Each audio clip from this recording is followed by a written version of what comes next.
Hello, everybody, and welcome back to Pop Talks. It's a long time coming. I'm doing the motion with my arms. You can't see it, but it's... How long was it? That's classified. Since July. Oh, Yeah, it's been okay. since July since we recorded an Woo! episode. There you go. I'm Andy Foreman, And I'm Jason Cox. and we're sitting here with our good friend, Ben Jenkins. I don't get to say my name. What the fuck? Oh, Dr. Fuck! Ben Start Jenkins. the fucking podcast over. All right. Guests I've only already dropped the F-bomb like twice in 20 Guests seconds. only speak when spoken to, Benjamin. Fair enough. I mean, am I allowed to address that? Am I allowed a 30-second rebuttal? Just don't filibuster. We have Dr. Ben Jenkins with us. That title grows less serious every time I come on here. Dr. Woo! J. I get called that. Dr. B. Really? Yeah, and thankfully they don't sound like Harley Quinn when they say it. That's for the best. J. Dr. J. Yeah, I don't have that kind of relationship with my students. It's Thanks. probably for the best. I think I so. don't think you get to keep your job for very long with that kind of No. relationship. or my place in society. Yeah. But there's no better way to make a comeback than with the classic trio. Don't call it a comeback. Oh, JK, that was terrible. I was going there, but Yeah, okay, good. Yeah, see? I wasn't the only one. yeah, you stuck a claim. There- Stuck a claim? Staked a claim? Staked, I think. I think it is staked. Stuck is like I think staked, yeah. stuck just takes us back into sex. Perhaps territory. have stuck a claim. Have stuck it. Wait. I have I've stuck at the claim. we have to say Claims.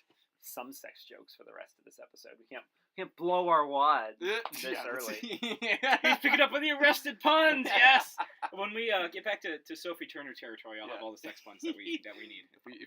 If we blow our wad right now, then we may have something of a mess on our hands.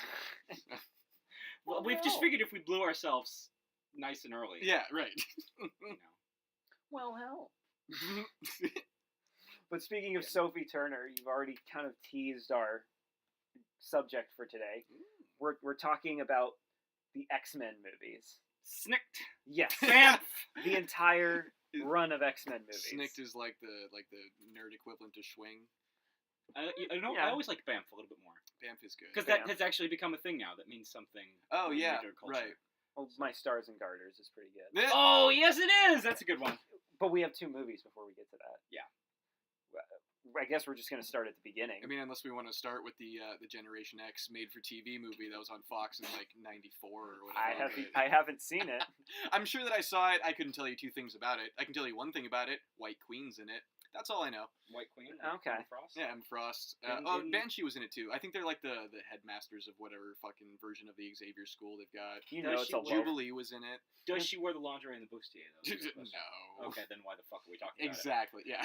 You know, it's a low fucking budget when they make Banshee the headmaster. it? Yeah. You know what I mean? Mm-hmm. Yeah. Was fucking Cyclops not available or something? Who's another like low Even ranking- Havoc wasn't available apparently. Oof, on. Yeah. Seriously. You can't afford a Summers. You can't afford a Summers brother. Yeah. Summers Brothers, Like Smothers brother. like that. Yeah. Yeah. That makes sense. I mean, I guess we can just start with the OG X-Men movie. Singer's first go around. Yeah, Singer's 2000. first song. The only movie that was really it was Blade, then Raimi Spider-Man. Those Oh. three kind of built on each other and exploded comic book movie. Blew the comic book movie wide out into the open. They really did. And yeah. Do you get? First? Well, you guys are a little older than me. Yes. No offense. No, it's just fact. It's verifiable. Do you remember when this movie was coming out? Sure. Because I remember when it was coming out. I do. Vaguely. Yeah. Yeah. I do, yeah. It was epic defining. I don't think Oh, it yeah. had the splash of Spider-Man later or like Batman '89, but Mm. it did. It really is responsible for kickstarting the Marvel craze. Mhm, I don't mhm. know that we would have gotten Raimi Spider-Man if X-Men hadn't been at least moderately successful. So Yeah, it really yeah. like deserves some mention in the superhero movie genealogy. Yeah. And it's good. It's enjoyable. I Yeah. appreciate it. I think it sort of captured the spirit of what makes X-Men stand out, which is Yeah. discrimination, evolution. It's the best X-Men movie they could have made at the time. Absolutely. Like, it's as good as it Absolutely. would have Way of turned putting it. out. You know, it's the same like Sam Raimi Spider-Man. Yeah. Like, it's as good. It's not like Fantastic Four obviously could have been better. Yeah. Daredevil obviously could have been better. Yeah, Although I yeah. will defend Daredevil to my death. Same. But That's such a But- fun movie. I enjoy that movie a lot. but like the Bryan Singer X-Men and the Sam Raimi Spider-Man are perfect given the circumstances they Mhm, were made in. They're as perfect as they were going to get, Yeah. you know? I fucking love the first X-Men movie. I loved it a lot. I think the cast is what really, for the most part, made it for me. Yeah, you've got like the one or two Halle Berrys where it's like, what the fuck is she doing here? She's talented. She could have been doing something else. But then you've got like a Hugh Jackman who's just obviously really made a name for himself in this role. Ian McKellen in a superb turn as Magneto. This was probably not my least favorite time that he played Magneto because there's X3. But this wasn't quite as good as like X2 for me. But it was like fantastic. Yeah. It's uncanny. What's that one line that he has where he's like walking away from Professor X, or why do you ask questions to which you already know the answers, or something? That's a great scene. But what's great is that you know what I love about this movie? Yes, everything about it. But it's a fucking comic book movie that came out in 2000 that had the balls to open with a scene in Auschwitz. Yes. Yeah. Like, that's bold. And, I don't. That's some like real indie movie shit right there. It is. A movie studio in the year 2000 would not okay Auschwitz in a comic book movie. Yeah. You know what I mean? Like, they barely allowed it in regular movies. You had to be Spielberg to do that shit. Yeah. This is actually. I was 10 when this movie came out, so I didn't know what the Holocaust was. I didn't know about the concentration camps. So, like, I saw it with my dad, and I was talking to him after. I was like, why were you so quiet and, like, surprised at that opening scene? And he's like, well, we need to have a talk about, something called genocide and eugenics. Right, yeah. So, for them to put that in a comic book movie, it's really, like... That's an intense ass scene. Mm-hmm. It's a good. Yeah, it's good. It really sets the tone. For like what it's this movie scary. Is. Right. It's not. It's scary and it's heart wrenching. Yeah. Like it just grabs you and you're like, oh shit. Like it's like, familial bonds. It's like out of a psychological horror thriller. Yeah.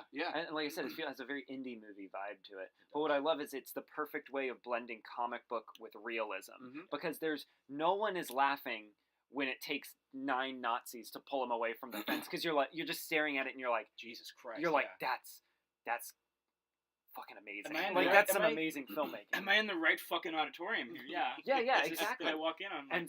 And the kid actor sells it so well. He sells it really well. And then, of course, you get that awesome shot of the gate all bent and wrenched. And then it goes into that awesome X-Men theme where it's going through the tunnel. But it's like dun dun dun dun dun dun dun dun. And you're just like, this is what comic book movies should be. You had my curiosity. Yeah. Right. Now you have my attention. This is what movies should be. Like it grabs you, and it's a perfect way to open that movie. And it's risky for that. I mean, up until this time, the edgiest superhero thing you had was like Tim Burton's Batman, where he's semi-lethal, and even that's not like by modern standards super edgy. Yeah, the most edgy thing you had was in like Stallone's Judge Dredd when he blows up somebody's car for getting too many tickets or something. Can I also just say, you betrayed the law!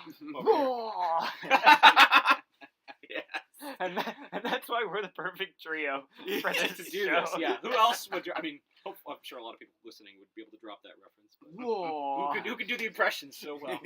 Also, the fact that they made this scene like during World War II. Something that I noticed in comic book movies a lot is that they like change the circumstances of stuff.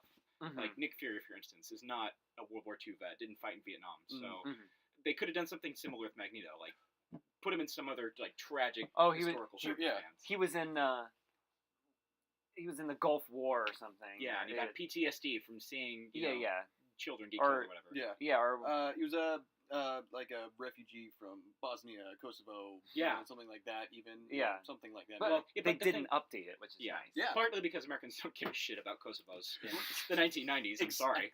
I'm sorry. I mean, I don't mean to say that rudely. I just America did not. Well, if they were even aware of it, Yeah. So what's a Kosovo? Yeah, right. Is that that new brand of gasoline? Yeah.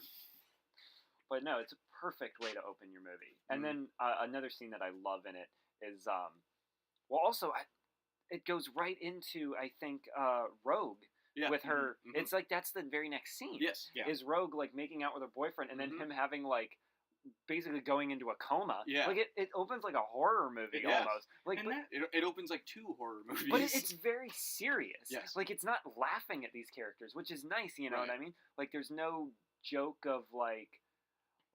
I mean, they make jokes at Rogue's expense, but there's no joke immediately where it's like, oh, you can't touch anybody? Ooh, that sucks. Yeah, right. Oh, talk about a good night kiss. Yeah. Something terrible like that. Yeah. It's like, it's really intense. And then the guy has like this fucked up makeup on his face, and he's like going into like shock, and you're like, wow, like they're taking this seriously. And that really, I mean, that's sort of what Marvel was trying to do in the 60s, right? Let's make comics where superpowers are this realistic thing, and they're not all they're cut out to be. They're horrifying. Right. Especially someone where you can like kill someone like Rogue. Yeah, you're it's like freakish and terrifying to have these powers, you know? Yeah. And I remember renting the VHS from the Covina library. My grandpa rented it for me. And I remember watching this movie, and it, like, kind of freaking me out. Yeah. Like, it's, like, kind of intense. Because I had all the action figures. You remember the action figures? They would come with that big red plastic X. Oh, yeah. In the box. I had them all. Like, I had, like, 4 Wolverines. Nice. Like, because I had them in... The Wolverine collecting craze has transcended medium. Transcended media. Well, I had him in the suit. And then I had him in another suit, but it had blue piping instead of orange piping. Okay. And then I had him in, like, his jean jacket, like, you know, where he's, like cowboyish. And then there was also one of him in, like, a sweater vest, which he never wears in the movie. What? But that one had pop-out claws, too. Nice. You know, so... I'm pretty sure I've watched all the deleted scenes that were available in the DVD extras. I don't know. Sweater vest. I mean, I knew Bill Cosby was a thing in the 90s still. But no, I was obsessed with this movie. But when I finally watched it, I was like... Oh my god, like it kind of freaked me out, but I loved it. What also helps with that scene with Rogue is the mom playing piano downstairs.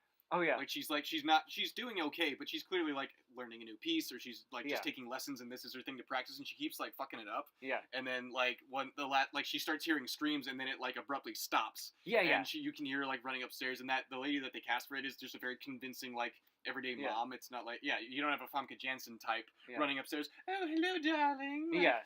Like, they got like an actual mom and dad. Yeah, right. And then the dad. Right, the dad comes up too. Yeah. The dad like freaks out and he's like, "Call an ambulance!" And then like Rogue is like, "Don't touch me!" Like it's like very much like teen drama, but like the CW, but good. Yes, exactly. Well, that was the other thing I was going to say. It's like those are kind of like the two major themes of X-Men. It's you know, being the outcast or feeling like a freak, and being young, being a teenager, and like going through the changes that are going to break you through into adulthood and that kind of thing. It's like you feel like a freak oftentimes, or like an outcast, or like you're just not like anybody else. So those are like the two major themes of X-Men as a whole. So. I mean, part of it was that it was coming of age in the 60s too, right? Yes. These were originally like teenage or young adult characters. They were like 14, or 15, and like when it first started, or something like that. Like they were young kids. Yeah, they're like high school students basically. Exactly. Yeah, and they're all age range. School kids. That's the whole point of the Xavier Institute, right? So that too is something the film taps into successfully. Yeah. Well, and that probably also sets it apart somewhat from other like more traditional superheroes at that time as well, because you've got like Dr. Bruce Banner, like he's a grown ass man, or Tony Stark, who's a millionaire or whatever, like Batman, genius billionaire playboy philanthropist. Thor is a doctor. Donald Blake is a doctor. Yeah, right. Yeah, exactly. Like these are all adults, and they're all many of them are like accomplished adults as well. Like they've been around for a minute, whereas these kids are like just. So one of them grows wings. Like, how do you deal with that? Life sucks and everybody hates us. Yeah, right. It's the X-Men. But I think after that is pretty soon after that we get the scene with Wolverine. I think it goes to him cage fighting. Yeah, that's very early which on. is just a perfect way to introduce him. And then he's at the bar, and I just love where he says he's like, "You lost your money. Keep talking, and you'll lose something else." And you're just like, "Fuck yeah!" Like this is awesome. That's Hugh Jackman, and that's the role he does for like 20 years thereafter. Yeah, and he's just like. If it ain't broke, don't fix it. Right, yeah. I mean, I know a lot of people complain that, like, Wolverine, he's supposed to be like this little old guy from Canada, and he's supposed to be, like, really hairy, and he's got, like, a Napoleon, but... short and husky-ish. He's a Napoleon complex or something, exactly. Yeah. But Hugh Jackman embodies that He just does the role so well, Yeah, He really redefines it. Yeah. Well, and I mean, also another thing is that this is one of the first like real big like trying to take superheroes seriously movies, and you can't. I don't know if there is a Canadian Danny Trejo out there, but I mean, even if they had cast him, it wouldn't have necessarily worked right. Yeah. You had to Hollywood glamorize it to make this work. Wolverine kills. Wolverine kills in space. You know what terrified me in this movie? This is jumping ahead, but like. When the Senator Kelly guy turns into water. Oh yeah, that was fucking freaky. It was scary as shit as a kid. Because again, playing to that theme that superpowers are like terrifying. Yeah. These are people who can destroy the world, kill you in the blink of an eye, turn you into a water man. Yeah, right. He just bursts like a balloon. Well, like she's holding his hand, and and then like you see him like, and he's just it's like a horror movie. Yeah, it's like he's drowning from the inside. Yeah. If this was an MCU movie, he'd like come back and be Hydro Man in 4 or 5 movies. Right. Yeah. But this movie had the balls to like kill someone off in a gruesome way, even a hateful character. Yeah. Really gets a visceral reaction. Or even the part where he's in the helicopter, and then like the guy turns into Mystique, and it's got that like weird music of like wah, wah, and he's like pilot, like the way he looks out, and there's like the ocean. He's like, where the fuck are we going? Yeah. And then like she just kicks the shit out of him. It's pretty scary. Yeah. Like, you know what I mean? Like, Can we talk about Mystique too? Oh sure. Because she basically was like she was the slave Leia. She kickstarted puberty for an entire generation of young. It's so true. It's like, isn't this character generally portrayed as having like sort of a white flowy gown kind of thing? I mean, there's nothing on the shoulder. No, let's make her naked. Yeah, I mean, and part of me is glad they didn't go that route because I fucking hate the skull belt that she wears. It would have been hard to work that in. Yeah. So I don't care. I don't care for Mystique in the comics nearly as much as I do for her in the movies. Because she's just this badass force of nature. And I'm taking Jennifer Lawrence's portrayal out of this. Because that's been run into the ground. But if we're talking about the original Rebecca Romaine, she's far superior to her comic book counterpart, I feel. Yeah. But then again, I feel like this is like super sacrilegious, but I feel like a lot of what they do in here not improves upon the comic book, but like they condense it down in a way that works. Right. You know? It's nice to have a simple X-Men. Because like you were talking about, you used to read Ultimate X-Men. Yeah. Because it made sense. Right. Yeah. X-Men comics it was the only alternative to buy 9 X-Men comics. Since like the fucking 80s, it's been a clusterfuck. Yeah. That's why it's like, when I was a kid, I remember I went to see Raimi Spider-Man. Jumped into the comics really easily after that. Yes.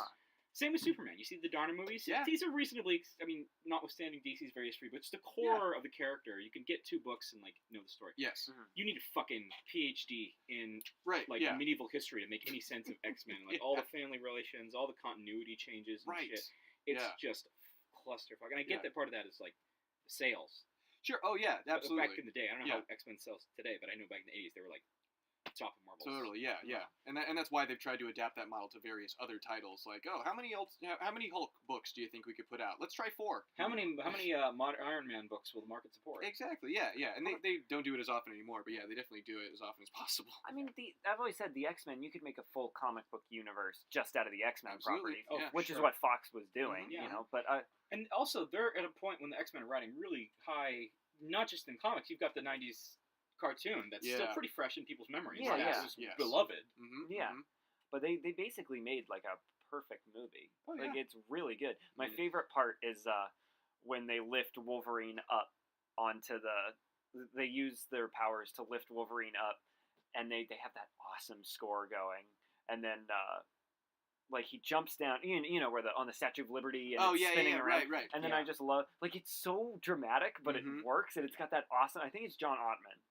That did the score, but he's got that awesome score, and then he jumps down and he's about to claw, and like Magneto holds him, and he's like standing there, like you can see his claws bending his claws, he's bending him back, so and then and then there's like it hurts to watch. Yeah, everybody thinks of like whenever they've had a nail bend back. Exactly. You know? It's like, oh, I feel the pain, man. And then they have that part with like you see the energy going out, and there's like all the world leaders are there, and then like they have that awesome part where they're like, Scott, wait, and he's like trying to like claw the thing, and he's like, I got a shot. And I'm taking it. And it's like, wham! Perhaps the most badass Cyclops has ever been. It's in films, for sure, It's just great. It's just a perfect way to end it. And even that setup of that sequence is that, like, they haven't worked together before. They haven't really tested any of this out in the field. They just met. This is them doing this for the first time. It's clumsy, it's messy, but that makes it exciting. That's what I love about it. This fucking team of crack commandos that know exactly what to do and have protocol and backup plans and all that. And every shot has consequences too. It feels like, you know, they fuck this up, people are going to die, but they're going to cause collateral damage themselves. I remember that scene early on where they're at the train station trying to get Magneto, and the like Toad flips off Cyclops' visor. And he's like, you know, just shooting up the train station. He's like, oh god, I gotta close my eyes.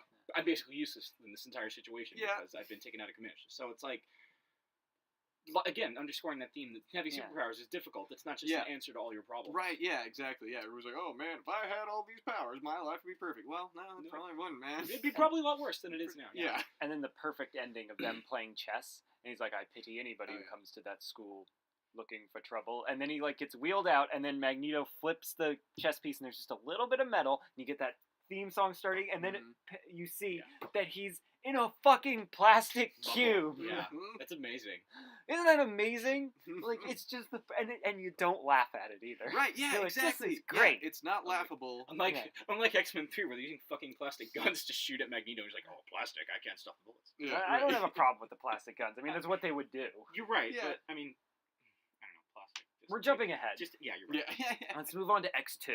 Sure. X-Men United. What a great movie this is. Yeah. It's even better than the first one. I think it improves on the first a bit, yeah. Oh, yeah, for sure. Can I talk about my favorite moment, which is just so small and stupid, but also so human, and part of what makes these movies work, which is where Magneto and Rebecca Romijn, Mystique, are just whispering to each other, and, like, Rogue's off in a corner looking at them, and Magneto looks over and says, my friend and I were just saying how much we love what you've done with your hair. Yeah. And she, like, gets up, and she's, like, got her hand, like, she's ready to touch Magneto. And right, yeah. Like, no, Rogue, don't. It's just great. It's it's like a moment of humor that works, that's, like, not forced down your throat, like, say, Ragnarok. Yeah. It's just, again, showing the multi-dimensional nature of these movies, how they're about people with struggles and senses of humor. Yeah. And the Weapon X scenes are awesome. Like, the flashbacks where he's so bloody and everything. Yeah. And he's, like, freaking out. It's so good. I love it. And another little part of me little sequence in this movie that I love, little detail that I love is during the mansion raid. Like, I just love when the kids, like, start freaking out and there's just chaos among them. I love it because it's like, that's what would happen if, like, a military team started taking over a school. Like, imagine if fucking SEAL Team 6 comes to Hogwarts. They're gonna panic. Right, yeah. And that's what and, like, there's obviously, like, it's Banshee's kid or whatever, but, like, starts screaming and, like, and everybody, I love how everybody in the school's like, fuck, like, they can't hear. Like, the idea that, like, Professor X and Jean Grey and Scott Summers and, Wolverine, they have to deal with these kids in a way that's, like, humane, but how do you deal with a kid that, like, if they scream, they can, like, burst your eardrums? Right, you know? Like, it really gives you an idea of, like, how stressful it is. And then you see Colossus come in, and it's like that one scene. Yeah, it's so good, man. I love that scene. That was a nice cameo. Yeah. But that whole scene, you're right, the tension, the mood, works. Yeah, that's a great scene. And then my favorite scene in the whole thing, Bobby Drake's house. Oh, yeah. Where, Bobby, have you tried not being a mutant? like it's just it's on the nose, but it works. Yeah, I was gonna say It's a very scared straight. Very reference. It's on the nose, but it works.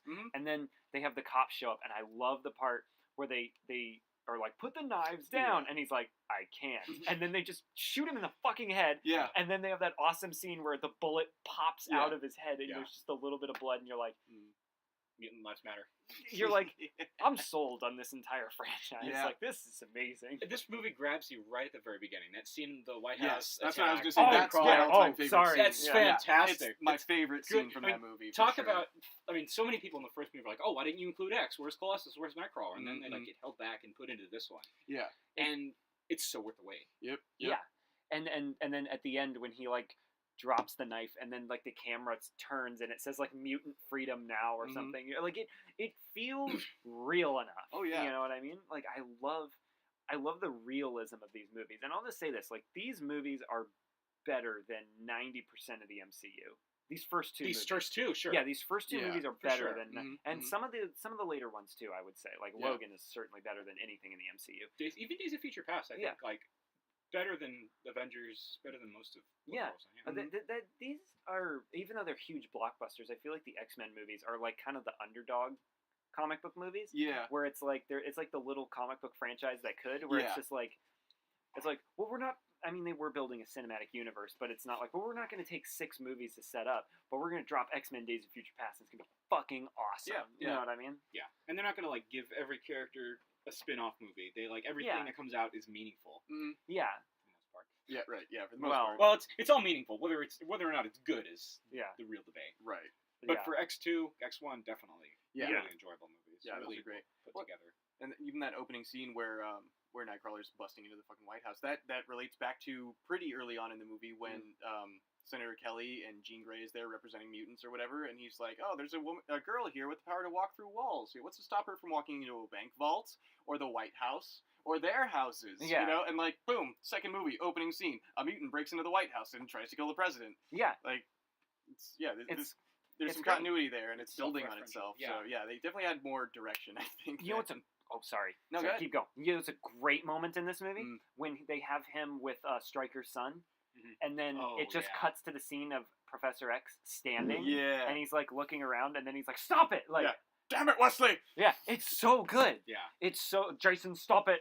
Like, I fucking love that. It's so humanizing. Of like, he's Professor X, but at the same time, it's like he still has the insecurity about not being able to walk. Yeah, he still laments of the fact that he can't walk anymore. Yeah, like, of course, that's always going to be in the back of his mind or in the front of it. Yeah, isn't that great? Yeah. Or you really feel bad for Nightcrawler in this movie. Yeah, I love the part where he's in the X-Jet and Wolverine meets him for the first time. He's like, "Who the hell is this?" And then he's like, "I was in the Munich circus." And he's like, "Yes, save it." and he just he just has this look like where he kind of sits there. He's like, he kind of slumps down in his chair, and it's like right out of the comics. That's perfect for all the shit these movies get about. Oh, where's the yellow suits, or where's where's what do you expect? Yellow spandex. Exactly. They get the relationships right. They get the character right. Well, and actually, that alone, that's something we didn't really address about the first movie or about this one either. Is the aesthetic is like they made it reasonable because if they would have given them their comic book costumes in that first movie. No, they would have been fucking laughed. Well, first off, they would have fucked it up. Yeah, but even if they made it look good, it wouldn't have been accepted. Yeah, there's no way to make that look quite right. Like, I mean, you can take even like Magneto's helmet. They did a pretty good job of like toning it down. Like it just fits over his head. It's not fucking Galactus's helmet. It's reaching out with arms or anything crazy like the that. moose antlers. Yeah. Yeah, exactly. Yeah, it's nothing too over the top, but it is clearly like a costume. You know, so just we're culture, not a costume. taking the Grant Morrison, Frank Quitely, new X-Men aesthetic, and putting them in a bunch of motorcycles. Well, you're right. That was around the same time, wasn't it? Yes. Well, what's great about just before the movies. Yeah, that makes so much sense. What's great about it is that this is about them starting out. So of course they're not going to be fucking like superheroes. They're it's like a ragtag team of like people that barely want to work together. You know what I mean? It's the same thing as kind of Rogue One. Throughout that movie, they just do not work together well as a team until the final mission. Same thing with X-Men, of course, or Suicide Squad. Yeah. Or Guardians of the Galaxy. All right, podcast's over. Or the A-Team. I'm unplugging. Or the A-Team with Bradley Cooper. Yeah. Oh shit. Or the Losers. The Losers. Yeah. Son of a bitch. Or Kick-Ass 2. Fuck. Or Fent Four Stick. Fent Four Stick. The most recent one. Fent Four Stick sounds like fucking deodorant. Like lady Four Stick. Yeah. Lady Stick. Never mind. Hello. Yeah. Hello. That was supposed to be a part of this franchise. Fent Four Stick. Oh. The 2015. Really? They wanted. They were planning to do an X-Men Fantastic Four crossover. Oh, okay. That didn't fucking happen. Let me guess. They were going to call it X4. Possibly. Even though it's like the 10th X-Men movie. But if we're going to be talking about things that are terrible, oh boy, we should move on to X-Men: The Last Stand. Brace yourselves, everyone. Left in X2? We talked about Nightcrawler. The inevitable Jean Grey Lady Deathstrike fight. Oh my god, that was brutal. The way he took her out, I'm like, oh shit, that's even for you, Wolverine. That's gnarly, man. Yeah, fills her up, tops her off with adamantium. Yeah, one of the thunk of her head, the back of her skull, at the bottom of that tank. That's gnarly. The first time I ever saw, one of the first times as a kid I ever saw like really like kind of more hardcore like intimacy in movies, because I wasn't watching like a lot of like adult movies at the time, but it's X-Men, so they let me watch it. The part where she like makes out with the security guard in the right, and then like pulls his pants down, like plunges like iron into it. That's awesome. when he pulls the fucking iron out of his blood. Oh my god, Magneto's Great Escape. Yeah, that's fantastic. Yeah, that was good. And then he comes and he's like on the platform and he's got the two swirling around him, and then they like shoot out and kill people, which is fucking cool, because you think like, oh, what's he gonna do? He's got ball bearings. Yeah, but he can move them with his mind. Yeah. Like, at whatever speed he wants. Like he can. Yeah, a ball bearing can kill you if it moves fast enough. It's like a bullet. Yeah, exactly. But yeah, that was one of the first times I saw like physical intimacy on screen. Because like, you gotta remember, I was 5. Right. Yeah. I was 5 when this came out. I'm like, well, hello. Yeah. Right. Yeah. Because it's Rebecca Roman. Yeah, without the blue skin. Yeah. Exactly. And she's making out with like a schlubby, ugly dude. Right. Yeah. So you're like, oh, I have a shot. Yeah. Unrealistic body expectations. At 5 years old, I'm like, oh, I have a shot. Isn't it kind of dirty in here? That's the idea. Just finish my beer. There's a few octaves shy of your Dr. Phil impression too. That's the idea. Thank you for that. Oh, we should probably talk about the whole Phoenix setup at the end. This because it plays. Oh yeah, sure. Oh yeah. 3, right? That's a great part of that movie too, where she's talking through Professor X. Oh yeah. And James Marsden has this like constipated face. He's like, "Gee, don't do this." Right. Yeah. Yeah. Which is tough. I mean, you got to feel for the guy. He's trying to emote without his eyes. Yeah. That's like true. that's not an easy job. He was fine. He did fine. Probably written, but yeah. That's the one where he's also mind controlled and he starts attacking Jean. X2. Right? Possibly. Aren't they using the mind control drug on because him and he attacks Jean or whatever? Well, because they have Jason, the not you, the telepath. Yeah, the Stryker's son. Yeah, Jason Stryker. Yeah, with like 2 different colored eyes. Yeah. Oh, that was the part with where he pretends to be a little girl. Yeah. And then like they see him as a little girl, That's and then right. she's like, "It's about to get really cold in here," and she's Yeah. like, "Please stop, please stop," and then Mhm. just like don't listen to her. Like it's fucking great. Yeah. Like, these movies are like lightning in a bottle. Yeah. As we can clearly see from X3. From X3, Right, yeah. fucking 3.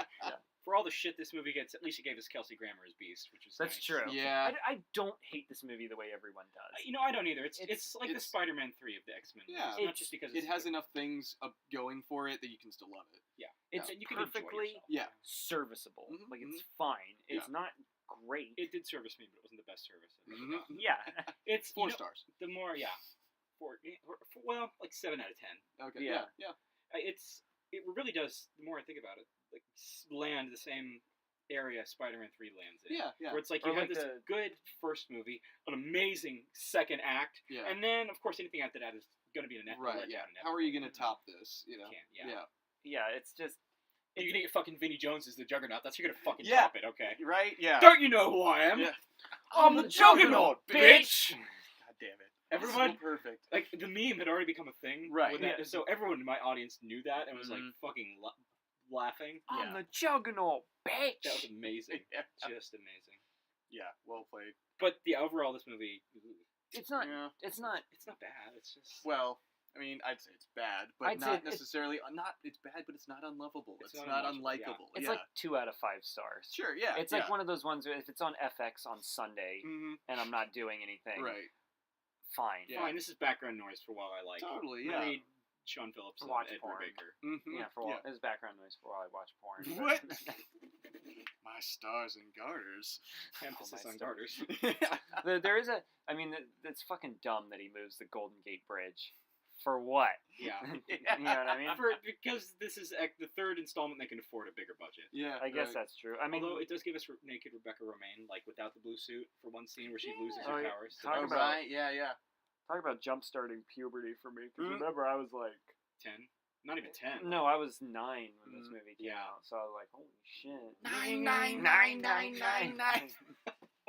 Sorry, that was awful. It's amazing that this came out the same year as Superman Returns. Is it amazing though, or is it completely? Well, because predictable? Superman Returns gets totally shit on too, but it's actually a pretty good movie. I really enjoy Well, that was- Superman yeah. Returns. Yeah. It's because they're sort of related, right? Because Singer was supposed to do Mm. X3 originally. Yeah. And then who directed? Ooh. Ratner. We don't. Well, Not well, Ratner. Brett Ratner was. Well, we can't really talk about both, either of them anymore. Yeah, actually. Verboten.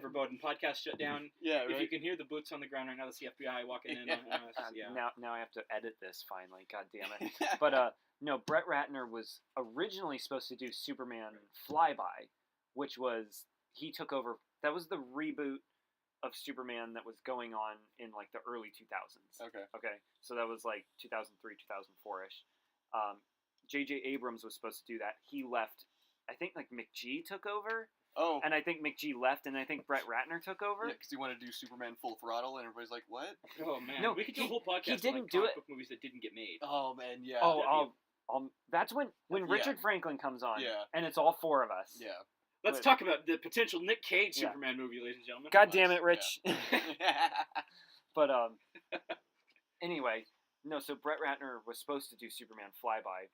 Singer's supposed to do Superman or X-Men 3. They basically switched movies. Yeah. Okay. And Can I also just say that Superman Flyby sounds like he's committing a crime at high altitude. Yeah. high Yeah. speed. Sounds like, Like he Drive flies By, by. but for Superman. Yeah. Flies Pull the by and, like- 747 over. This is a robbery. No, I feel like he would like fly by and like cut your head off with his heat vision and like keep flying. Or just like flick you so hard your neck snaps or something. Oh, that's true. Ooh. But yeah. Woo! Woo! Brutal. But yeah, X-Men 3. not like the worst thing in the world. Like people love to pretend like it. But here's the thing about a lot of these bad comic book movies: they're not that bad. Yeah. They're just not great. Yeah. Right. Yeah. Product.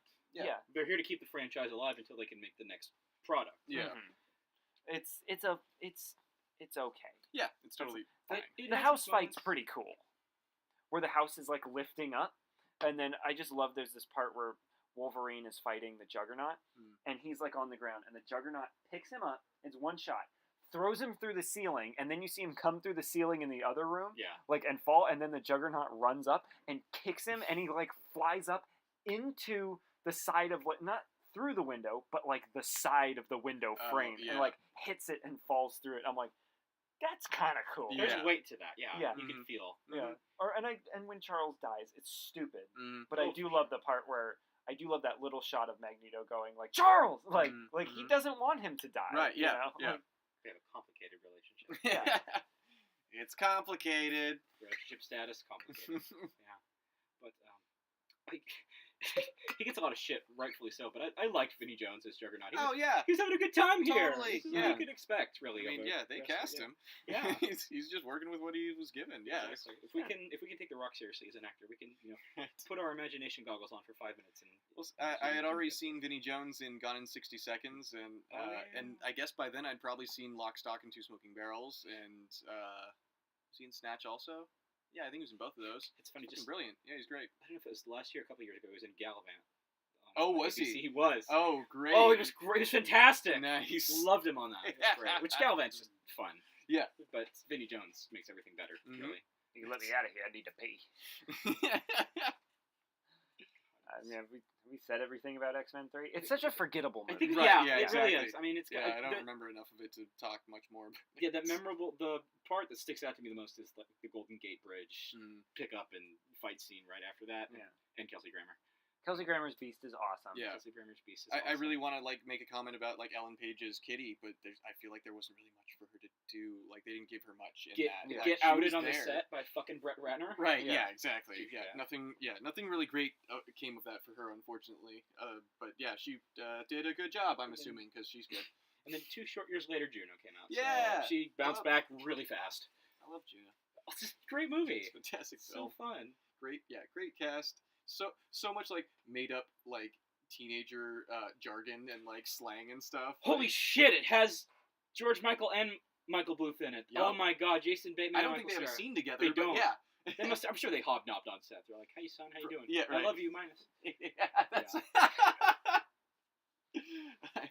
But yeah, X3 just sort of happened and blip on the radar. It came and went like a turd. In the wind. Yeah, in the wind. Like you just forget about it. Yeah. It's nothing. Totes forgettable. Very. Yeah. There is something that is memorable for all the wrong reasons, which is the next X-Men movie. 3 short years later. X-Men Origins Wolverine. The worst title. Yep.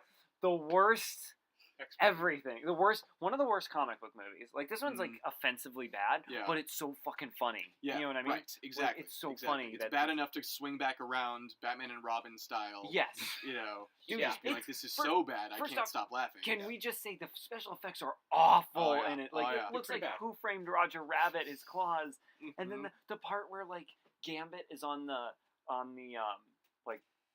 fire escape. Oh yeah. And then he's slashing it as it comes down, and it looks like a Tasmanian devil. Yeah. It's just okay. Bad. I will point out the one good thing about this movie is the opening of the war sequence. Yeah. That's the montage of them throughout history or whatever. That is legit one of the coolest scenes in the X-Men franchise and in comic book movies. The score is great. Everything about that scene is great. Yeah. What's amazing to me is how they waste Liev Schreiber. Right. To get someone of that talent, even though he's not as well known back then as he is today, he's already a big enough name, and to completely squander him. Oh man. Then fucking Ryan Reynolds too. His first completely forgettable turn as Deadpool. Yeah. Well, that's the thing. He's not even Deadpool. He's like Wade Wilson. Exactly. He's Deadpool light. Yeah. Right. Yeah. Don't call him Deadpool. See, don't call it a comeback. We were also talking about maybe we would do an episode on failed cinematic universes. Yeah.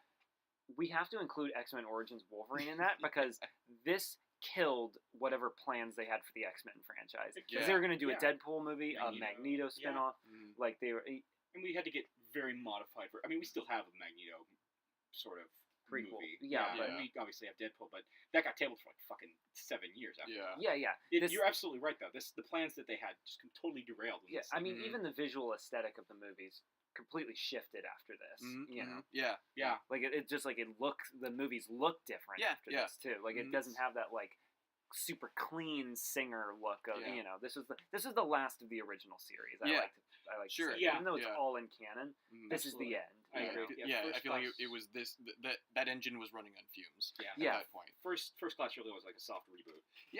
Right. Continuity. And then Days of Future Past was a really fucking hard reset. Right. It's like that meme where it says, "Go back." Fuck! I said go back. That's what Days of Future Past was. Yeah, and then again, to be fair to X-Men Origins Wolverine, on paper, how could they lose? Like, it's a moneymaker for sure. The last 3 X-Men movies they made were Wolverine movies. You know, they called them X-Men, but it's about Wolverine. Exactly. All of these movies. Yeah, you're stripping away the boring, unnecessary shit. Exactly. Yeah, I'm not saying that myself. I'm saying that as like studio exec. Sure. Yeah. Exactly. Yeah. They peeled it back and they were just like, okay, guys, here's what we've actually been giving you, and we're gonna call it that. Yeah. You know, like we've taken off the label, like they peel off the sticker that says X-Men, and underneath it says Wolverine movie. Yeah. You know, just. They didn't put any of the effort into it. I don't think that they did those other 3 movies, even the third one. You gotta give Hugh Jackman credit for still giving it his all. With what was clearly a shit script. Mm. I mean, it's the thing about it is it tries to adapt Origin, it tries to adapt Weapon X, and it just fails at both. Yeah, it fails at both. And I remember being a huge fan of the Origin comic when this came out, so I was hoping it would mostly be Origin, right? Yeah, which is not. I mean, I guess I just never saw a trailer. Yeah, because it's obvious that's not what this is. Right. But I feel like that would have been perfect. Like but this is in that like hellish time, nightmarish time of filmmaking from like 2009 to like 2011, where it was all like Terminator Salvation, X-Men Origins Wolverine, Transformers Revenge of the Fallen. What was that shitty Nicolas Cage movie? Knowing. Could you be any more? Yeah, Knowing. You're right. Knowing. Knowing. All these everything fucking Roland Emmerich. G.I. Joe: The Rise of Cobra.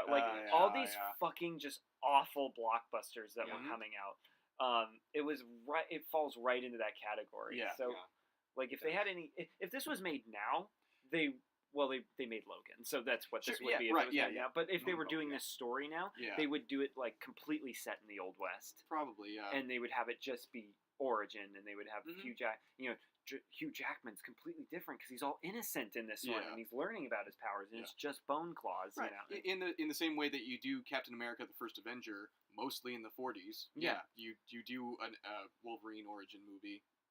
During his origin times, which is 200 years ago.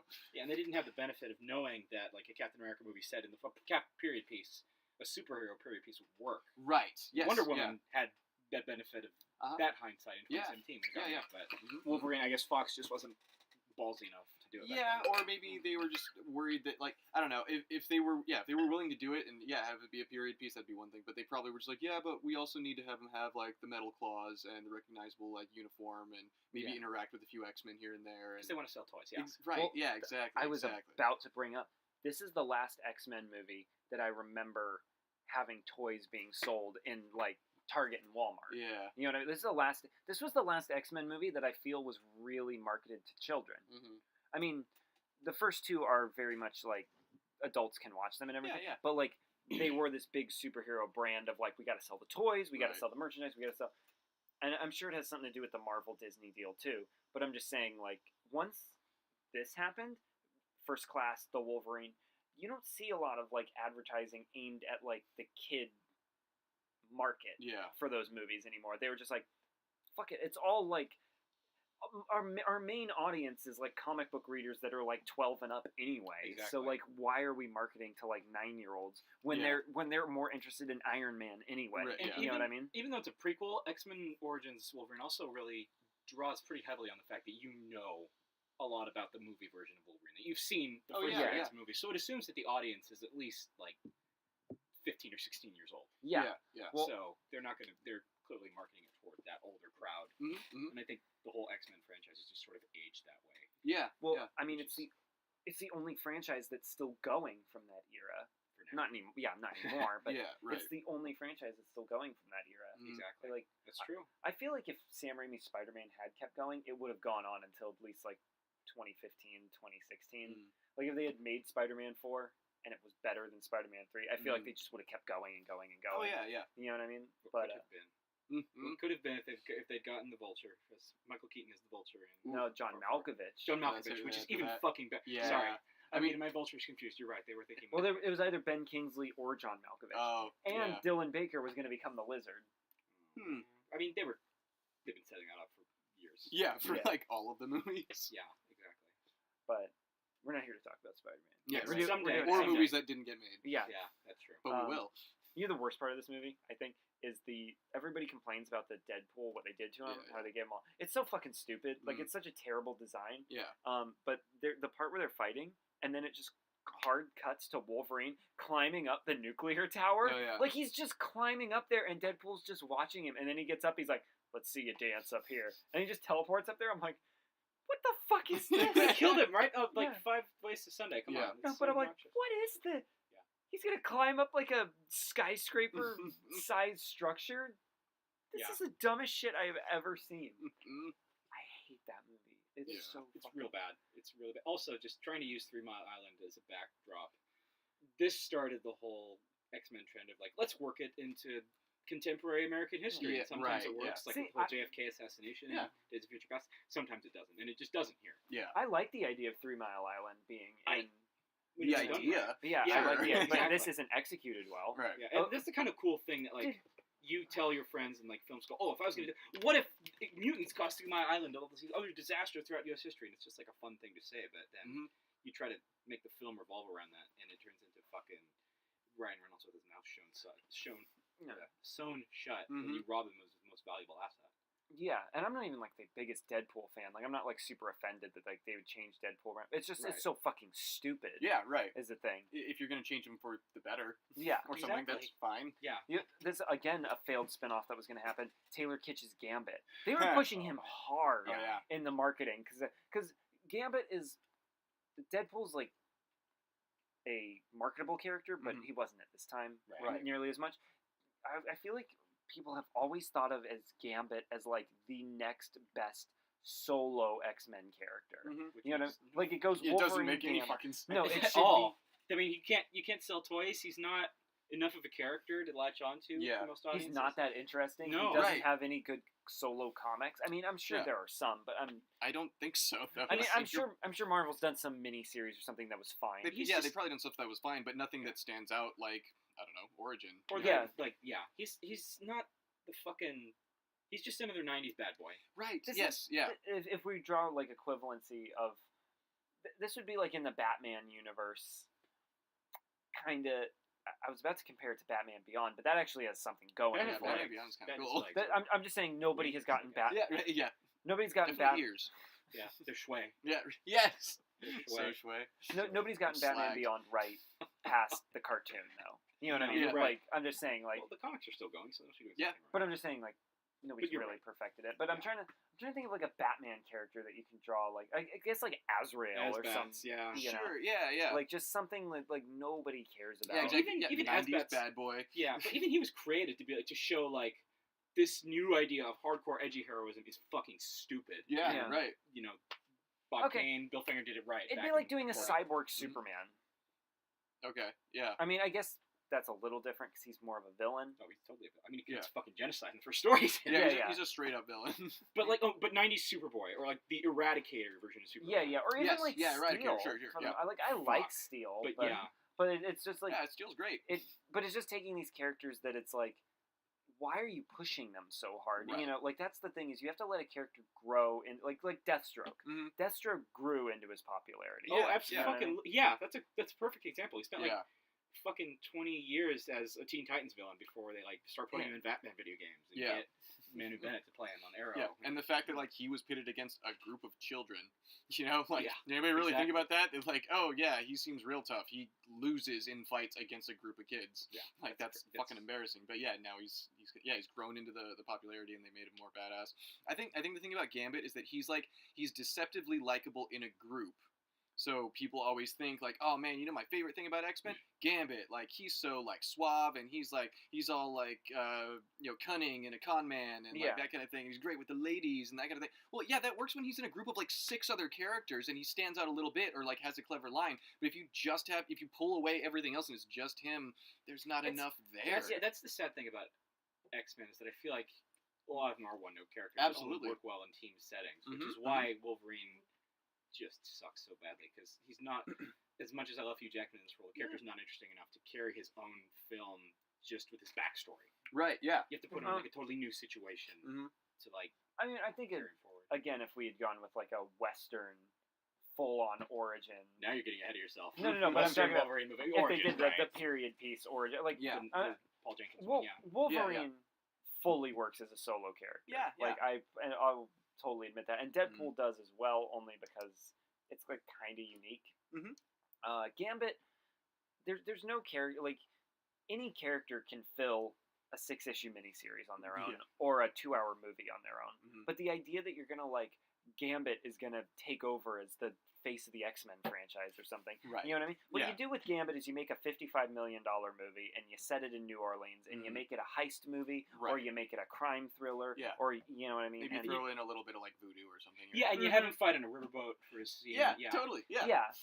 But the bad guy should definitely be like magic practitioner or something. Yes. Yeah.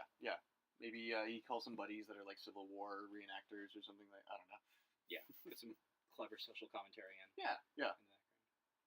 But yeah, exactly. Yeah, you don't like push him front and center. Like, hey, everybody, Gambit's the new Wolverine. Like, no, that's not how that works. Yeah, there's a reason the Kitsch version failed, and there's another reason that fucking Channing Tatum hasn't actually happened yet. Right. Yeah. And is not going to happen. Yeah, exactly. Sorry. I mean, no, it won't. Yeah, entertaining though it may have been. I'm saying sorry to all the the fangirls who are just hoping for a Channing Tatum superhero movie. Right. Yeah. I mean, that's not to say he couldn't maybe play some other one. It's just that he's not getting his own Gambit movie the way that it was being planned for a minute there. If he waits long enough, MCU will have a version, a character for him to play. Oh yeah, totally. Yeah, there's loads for him to play.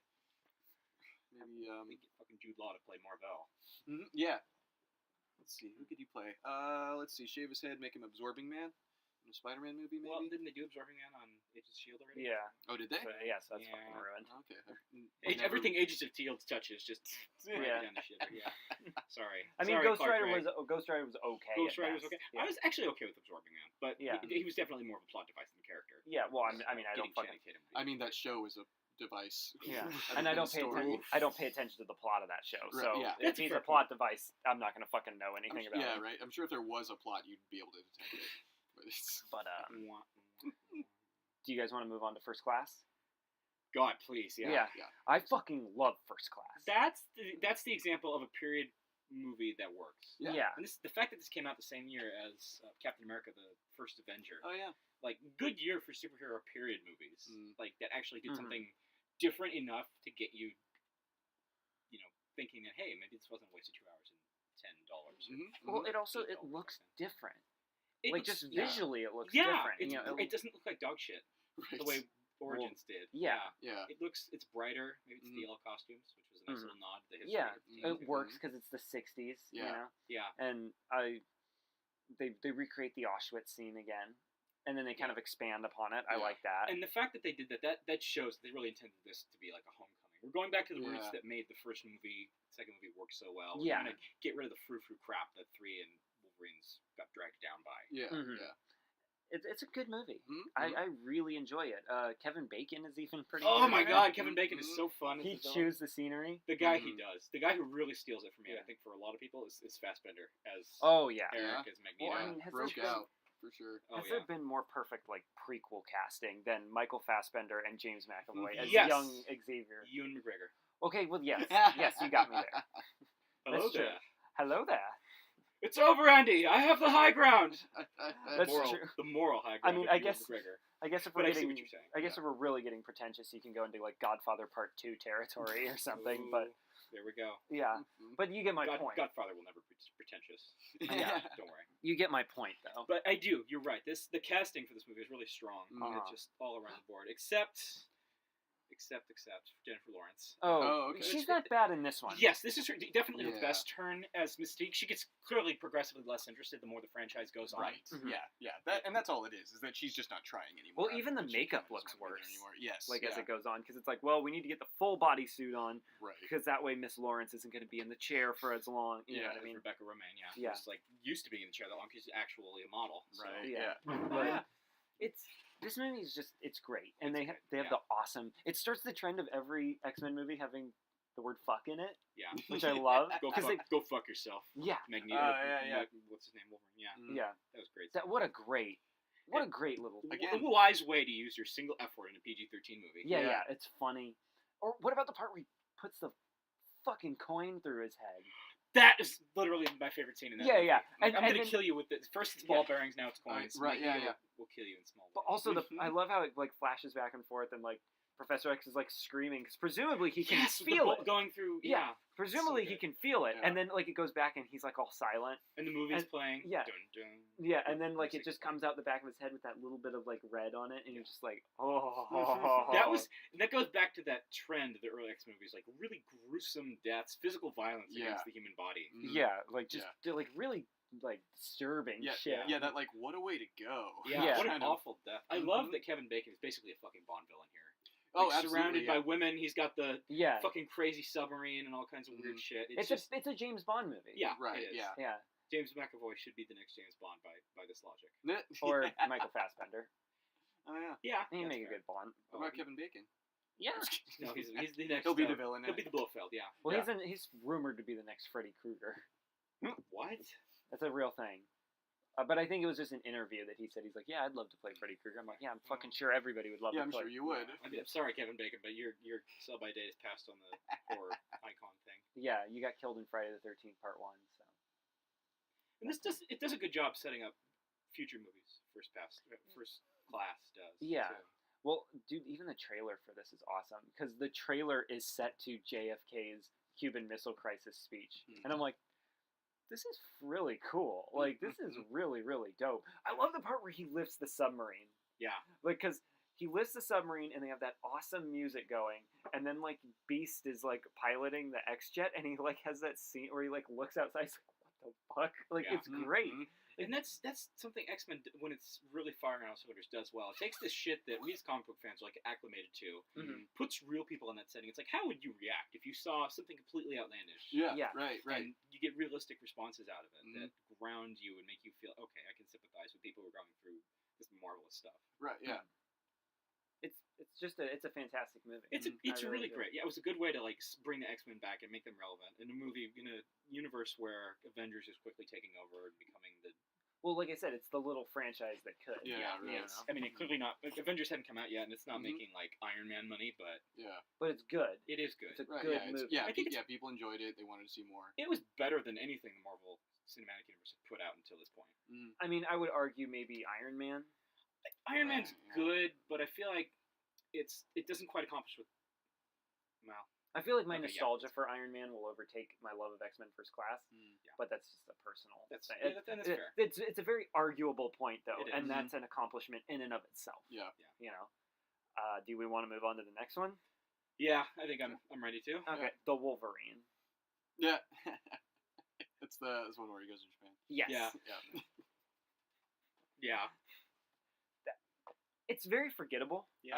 I honestly couldn't tell you like 3 things about it. I watched it yesterday. So. Oh, okay. Yeah. Tell us about it, because please. I enjoy it. I honestly, it's what old guy's dying. He wants Wolverine's powers, and Wolverine doesn't want to be immortal anymore. What's great what's great about this movie, but what it also fails at is that it tries to be like a realistic kind of gritty take on Wolverine after the cartoon that we got with the last one. Yeah.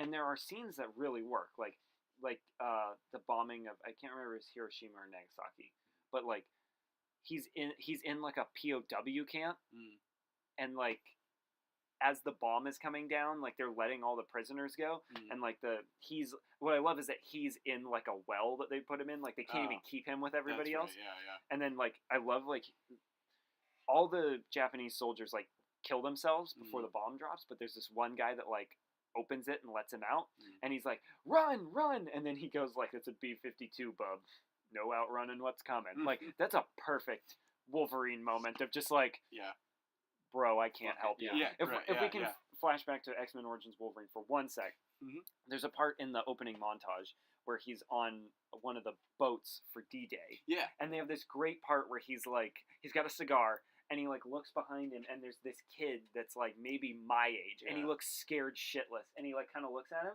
and then he doesn't like pat him on the shoulder. He just like looks away and like cocks his gun, like, I can't help you, kid. And that's Wolverine, is that he doesn't save everybody all the time because he's not a superhero.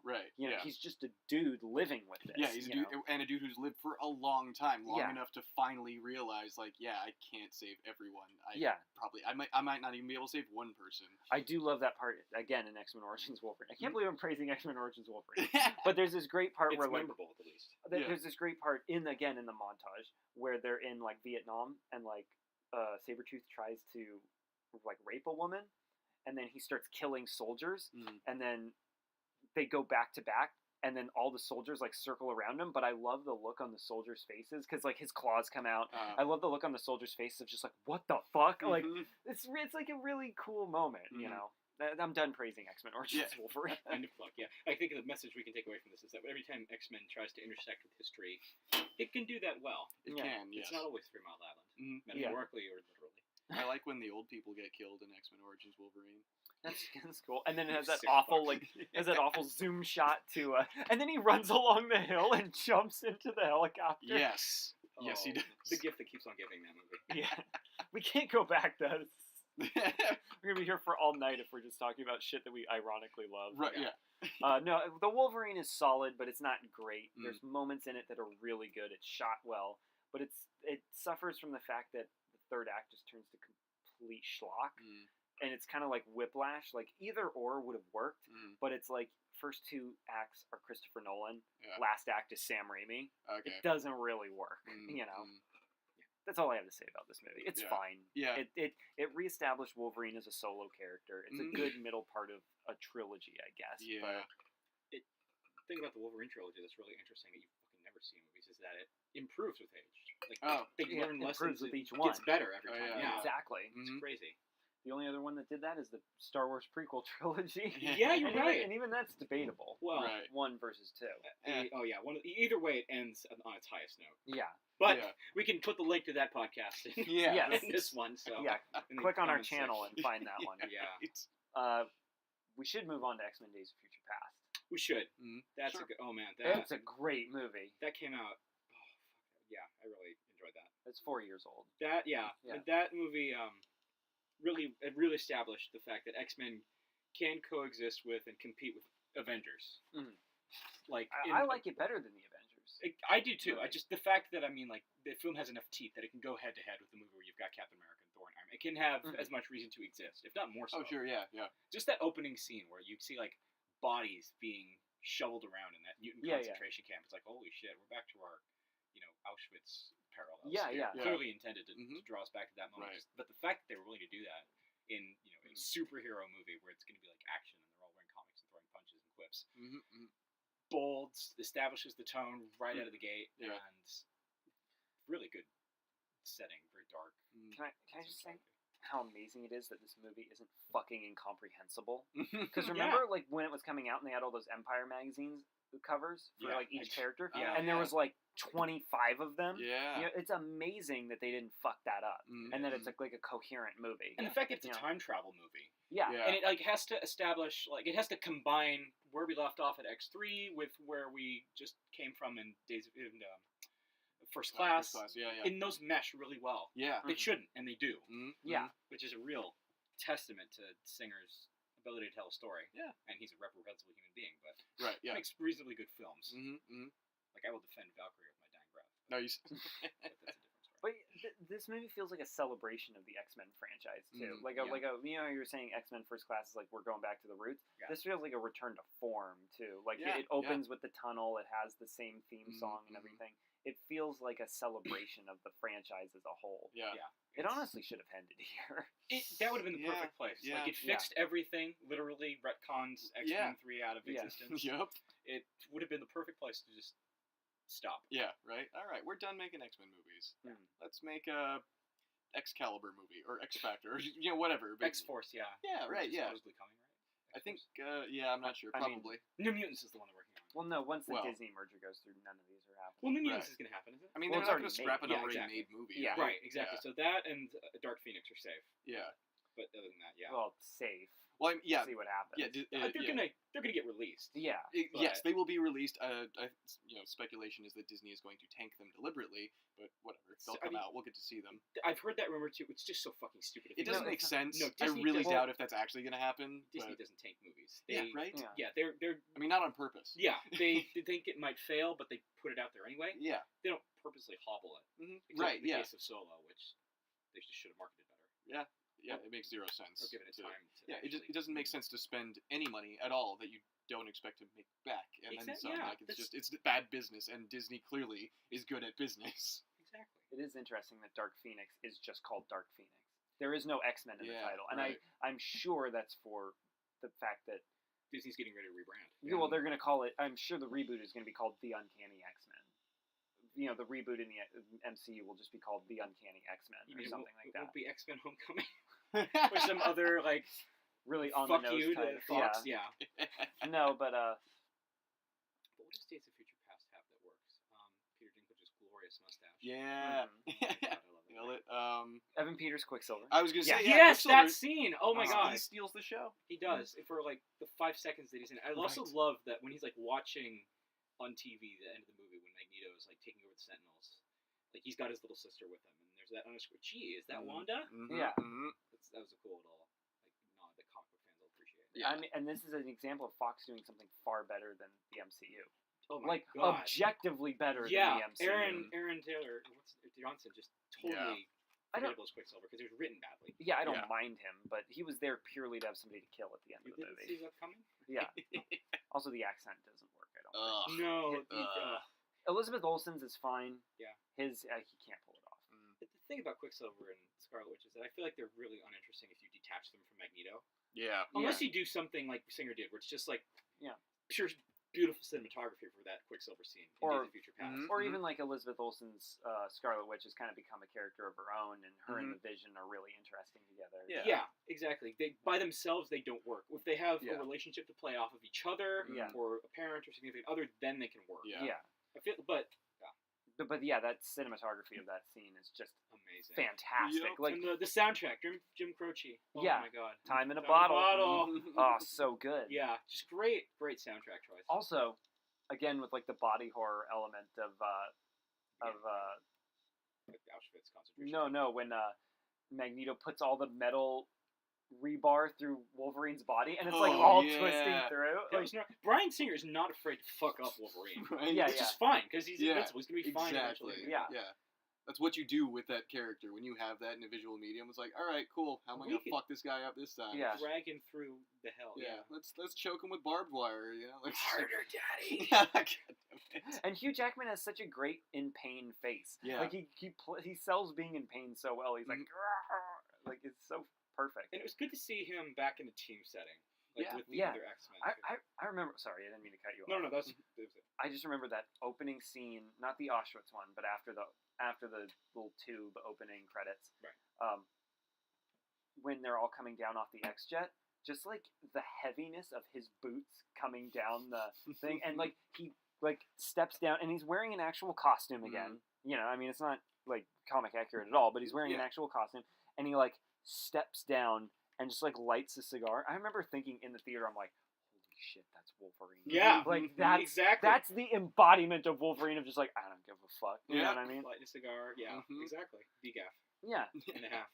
And just what about when Patrick Stewart and James McAvoy met? That was good. It is really touching. I think one of my favorite scenes in this movie is when Fassbender and McAvoy have their first scene together, and they're flying the jet, and he's like, "Where were you, Charles?" And they start taking the deck down because he's so annoyed. And angry. Just so fucking good. I love Fassbender. But is that scene of where McAvoy and Stewart talk together? Yeah. I don't want your future. Isn't that a perfect passing of the torch scene? Yeah. It's a perfect in film. I don't think there's a better passing off the torch of just here you go. You know what I mean? It's it's really good. Earn this. Yes. And McAvoy has by the end of this. Oh yeah. And literally, you know what else this movie had balls to do? When they show Wolverine's memories or whatever, they use clips from X-Men: The Last Stand and X-Men Origins Wolverine. Mm-hmm. I love that they embrace the legacy. They're like, even the failure, this happened. Yep. Whatever. We can't erase that. Well, right. I mean, we're do. going to. but it happened at one point. Yeah. Yeah. Yeah, and that's perfectly fine. It makes sense. It works. Also, tip of the hat to Ian McKellen for coming back as Magneto for one last time. I feel like his scenes were like not written to be terribly extraordinary, but he delivered as good as he's ever It's been. just good to see him back. That scene where he like is holding off the Sentinels and he's like visibly in pain from doing it. Everyone's like, "Holy shit, this is one of the most powerful people on the planet." And like to see him like just sort of wince or double over, gives more weight. He took a Balrog 1-on-1, dude. Like, hardcore. No, you know what? That fucker took it 1-on-1 so he could take all the experience for himself. All the EXP went to him. He doesn't want to share that shit with the Fellowship. I mean, doesn't he know that like once you reach max level, you can't level anymore? Like, yeah, but then he became the Gandalf the White after that. Yeah. So I guess max level because of the Balrog. Yeah. I guess he pushed up the ceiling on that then. Level 81. I mean, I remember what's his name? Ian McKellen going on to Colbert's show one time, and Colbert asked him, "So who wins in a fight, Magneto or Gandalf?" And Ian McKellen, like very emphatically, is like, "But Gandalf was so much more powerful than Magneto." And he's like doing this like slamming two fists down gesture that I'm doing in real life. It probably makes me look like either I'm working out or have a mental deficiency. Arm curls. Yeah, that's what I'm okay. So I'm not going crazy. But yeah, Days of Future Past, perfect. Or not perfect, but you know what it would have been? The perfect ending to X-Men. Yes, right, yes, it would have been. That would have been the best closing chapter. Yes, but we have more. we're not getting to Apocalypse yet. We have Deadpool to talk about. Yeah. Okay. Good. Deadpool Nice little change of pace. I love how happy you got when I said Deadpool because you just don't have to talk about X-Men Apocalypse just yet. Just like the real movie itself, it was this pleasant little surprise that you pulled out of nowhere. Yeah. Which the real movie itself was a pleasant little surprise that no one was expecting. Deadpool is just. Definition surprise. I mean, not to kiss its ass, but it's just a little bit of fun. Yeah. You enjoy it for 2 hours.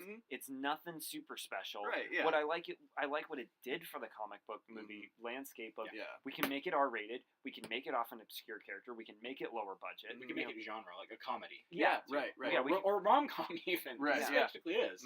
Miranda Bucker and strapping one on and going to town on Ryan Reynolds. Right. It's clearly intended to be hilarious. Right. It's a great. Succeeds.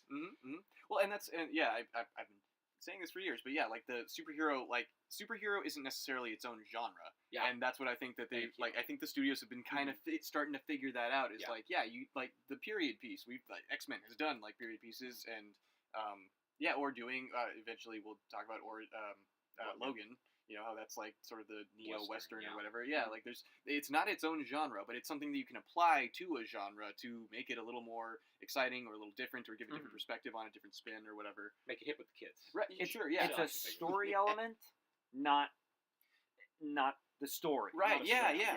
Well, not to say that it wasn't once the story. Yeah, there were plenty of movies that was the story, but I mean, Superman not so the much movie, anymore. it's the story. Right. Yeah. But it could be like a buddy cop movie. But depending on the character, depends on how much superhero shit you can have in it. Yeah. Does that make sense? Superman obviously has to be a superhero movie. Right. Yeah. But characters like the Punisher, you don't make it revolve around saving people. Yeah, you know what I mean? Or even a Doctor Strange movie, you could like make that more supernatural or like horror movie than it is necessarily superhero. Exactly. Yeah. It's not a genre. Yeah. Deadpool deserves a lot of credit for breaking that wide open. Yeah. And Ryan Reynolds just like rolls into this. Born to play this role. Absolutely. Him for pushing it. For market, he lobbied hard. He really cares. He leaked that test footage, right? Yeah. He really cares about this, and that's like when I watch this movie, I'm like, oh yeah, they care. Exactly. The people who made this care. How ironic is it that we get our best Colossus like as a joke? It's a joke, Right. And as a fully CGI character, or as the opening credit says, like the gratuitous fully CGI character. Yeah. Also, one of the best things about this is that it like tackles the elephant in the room, makes Green Lantern jokes right out of the bat. Hard and heavy. The thing I like about this movie that I think the sequel fails at just a little bit is that it's not obnoxious with its comic book movie references. Right. You know, like it has the little Green Lantern joke. Yeah. It has jokes about X-Men Origins Wolverine, but it's not like centered around those, which I think Deadpool 2 leans a little too hard into. Too meta. This movie is just it struck the right balance, and I'll just say this is the best the Deadpool character has ever been. Any medium. Yeah, any video games, because that video game wasn't horrible, but it's not good either. The one where he has the dick butt drawing, that when he's like in the car that's like going over end to end, he's about to run over a guy, and he just like pops out his head out the window, and he's got a dick butt drawing he points to. That's all I know about it, because it's such a giftable moment. Yeah, but yeah, you're right. It was an okay video game. I mean, this vastly improves upon Deadpool as a character. Though. Yeah, oh yeah. Like, it actually gives him some character. Yeah. Like, other than he's just this smart mouth guy with, crazy powers. Yeah. He's doing it for a reason. Yeah. He loves someone, so.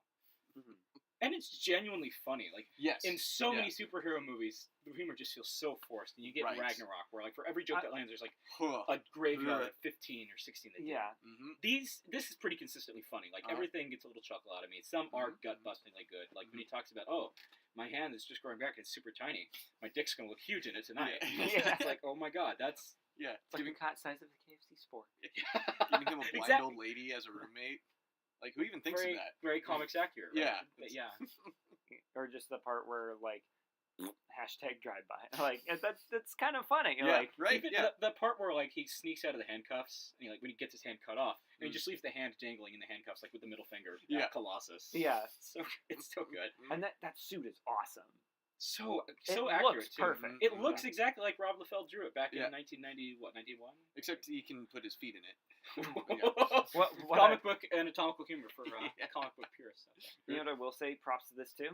For embracing the white eyes moving. Yes. Yeah. Like, who gives a fuck if it makes any sense at all? Yeah, right. Who gives a shit? It's Deadpool. Yeah. You know what I mean? Like, have his eyes be as expressive as they need to be. Yeah. You know? They did it with Tom Holland's Spider-Man, but they made him like camera lenses, which is fine. Yeah, that also works. Totally fine. Yeah. But here it's just they played off the comedy angle, or the emotional expression angle, which is what it's there to do. Exactly. Yeah. His face is completely covered. He doesn't even have James Marsden's mouth. Amazing jawline. Right. Yeah. He doesn't have any Those of that cheekbones. going. Any emotion he was going to be able to convey with his face is now gone. Yeah. He needs something, and even. Fucking emojis have eyeballs. So he really, I think that comedy lets Deadpool be even more human than like any other superhero character. Like at the very beginning, where he's on the overpass, where he's like drawing this scene of violence he's about to create, and he's just like kicking his feet back and forth like a careless little child. He's got his little radio there with him. Yeah, exactly. Oh, I'm touching myself tonight. Right. Said every boy in America after seeing it. It's a great movie. Yeah, it's a great movie, and I appreciate it for what it gave us later. Yeah, I'm trying to think. Is it the best superhero movie of 2016? Because that's the year they gave us BVS. That's the year they gave us Apocalypse. The only real competition, I think, is Civil War. I feel like there's some other comic book movie that's not like superhero related that came out that year. That could be. I don't think there was any Kingsman movies that year. But who knew that Deadpool would be better than Avengers: Age of Ultron, which came out a year before? But, like the entire fucking universe was so hyped for it. Yeah. Well, but we did a Marvel podcast already. So the MCU again, just showing again that Deadpool like really made the Fox-Men universe the little engine that could. Cinematic universes. Yeah. How about Batman: The Killing Joke animated movie that was released in theaters? God damn it! The one where Batman and Batgirl going at it. Yeah. And they have sex in costume. You know what? I'm gonna go out on a limb and say it is the best comic book movie of 2016. Oh yeah, right there with you. Better Deadpool, right? Okay. Yes, and I like Civil War. Yeah, Civil War's good. Civil War's really enjoyable. Yeah, but this is fresh. Yes. Yeah. Yes. Right. Exactly. Yeah. Yeah. It's not more of the same. Yeah. Exactly. Yeah. Yeah. That's. Do we want to move on though? I mean, no, but we have to. Yes. Okay. Here comes X-Men Apocalypse. The most nothing movie ever made. I remember the week that came out. We'd seen it. I saw Andy. He came into the comic shop here after we said, "Oh yeah, I finally saw X-Men Apocalypse. It's fine." Yeah. And that's pretty much the perfect encapsulation of it. It's not horrible. Right. It's definitely not X-Men Origins Wolverine horrible, but it's just sort of there to like keep the franchise in Fox's hands, because it's like, if we don't make more X-Men movies, then the rights will revert to Disney after X period of time. Yeah. I don't know if that's true or not, but that's what it feels like. That's what you hear all the time about like licensing agreements and stuff. So it's something like that, I'm sure. Yeah. Hang on a minute. So let's see. X-Men First Class, X-Men Days of Future Past, X-Men Apocalypse. Yeah. Right. Yeah. So is it just that every 3 X-Men movies with X-Men in the title are just garbage? Yeah. Is that how this works? And that, which is why we're so in the dark with Dark Phoenix, because it's like, there's never been an X-Men 4. What does it mean? What does it mean? So, yeah. I'm going to try to be positive and start with what I like about this movie. I like the cast. I like the new characters for the most part. I like the new Nightcrawler. His name escapes me at the moment. Cody Smith McPhee. Wow, that was... I'm right shocked that I could remember that. I liked Ty Sheridan as Cyclops too. Oh yeah. I feel like this is like the most useful Cyclops has actually been to the narrative structure of an X-Men movie. Well, I love that they made the X-Men actual teenagers this time. Yes, that works. Thank you. Yeah. Yes, exactly. And of course, I set this up earlier at the beginning. Sophie Turner. I really liked as Jean Grey, and not just because I like her from Game of Thrones, but I really feel like she did the role well. She made a big deal out of like reaching out to Fancy Jansen before like get a sort of handle on this role. Right. So I liked her a lot. They set her up as Phoenix reasonably well. So those things about it, were good. And protect the fact that they are again kids who were like just trying to live a good American life in the '80s in the age of Reagan. It felt genuine. Yeah. Well, and one thing about them making them teenagers at that point is that like if we were to go back to 2000 with X-Men, like that was one of the first big superhero movies, and at that point, I don't know how well it would have gone over with general audiences, non-comic reading audiences, if they were a group of kids. Like if they were actually teenagers that were actually the actors that were at least close to the age that these characters were originally. I don't know if it would have really worked out as well.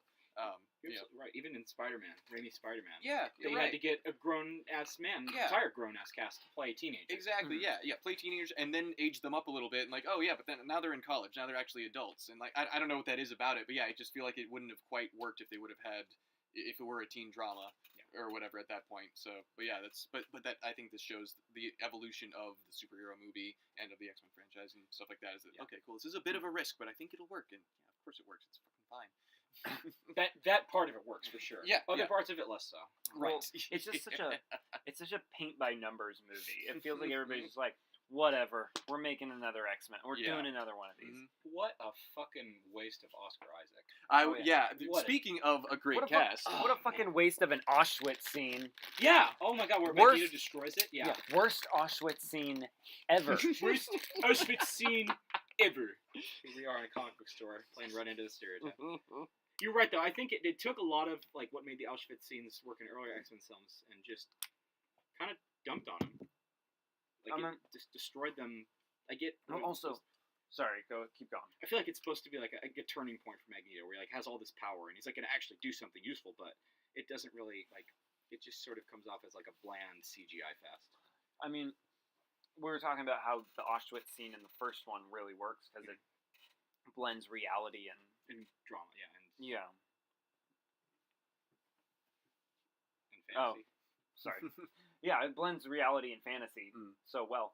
But in X-Men Apocalypse, they're standing in Auschwitz, and Olivia Munn is in purple tights, and Oscar Isaac is there in ridiculous makeup. He's Ivan Ooze, all the names said back in 2016. It just clashes terribly. Like it doesn't work. It's the Age of Ultron of X-Men movies, where it's just sort of like, it's not the worst thing ever, but it's like, oh god, this is boring. It's so accurate, though. Yeah, I hadn't thought of that, but that's definitely how I felt watching that movie. I mean, the Quicksilver scene is cool. But it's even that, it just feels like it's a... We gotta do it again. Redesigned version. Hey, you know what worked last time? This. Let's do it again. The Weapon X scene is like... Oh god. I mean, it's kind of cool, but... It's also... I thought it was kind of hilarious that you've got two teenage X-Men coming face-to-face with a grown-ass naked man who's terrorizing the world and is going to be one of their greatest numbers in the future. I thought that was hilarious, but clearly not how they intended it to play. I have to mention when he runs out into the snow. That's why I laughed. He runs out into the snow, and it holds on this shot of him, and you can see him hit the wall of the studio, stop, and then turn. And that's the moment when Hugh Jackman said, fuck this shit. I'm going to put these claws on again one more time, and I'm done. I'm doing it with Mangold, motherfucker. Mangold, and I want to be in the same set as Patrick Stewart again, and then fuck you all. I'm out. Yeah. It's just, the whole movie is so bleh. Yeah. It just doesn't... Oh, the worst part of it is something you mentioned before, Olivia fucking Munn. Oh, I'm supposed to take her seriously. Is that the worst part of it? I guess, I mean, there's so many competing worst parts of this, but yeah. Olivia Munn is cancer in human form. It's just not very good. It's just boring, and it's like your criticism of Age of Ultron. This is just product. Mm-hmm. Like, this is here to sell toys and keep the franchise going until the next installment. Right. It just doesn't feel like they cared. Mm-hmm. So why should we? Yeah, exactly. Let's just put out another movie, guys. Don't worry. They'll go see it. Let's move on to the next movie. Or were we still talking about it? I don't think so. We've said more than humanity. Yeah, can we please move on? Well, let's move on to the next movie, which absolutely does work. There you go, ladies and gentlemen, for what we're talking about. Drum roll, fucking Logan. One of the greatest comic book movies ever made. I don't care. I love this movie unabashedly. 10 out of 10. Perfection in the cinema. Perfection. When you say perfection in X-Men sense, I can just see like perfection. No, that's even better than I was thinking. Which is just no, that's better. Which is just Fassbender saying perfection to me. Oh yeah, perfection. What's it, Jennifer Lawrence? I prefer the real Logan. I said the real Logan.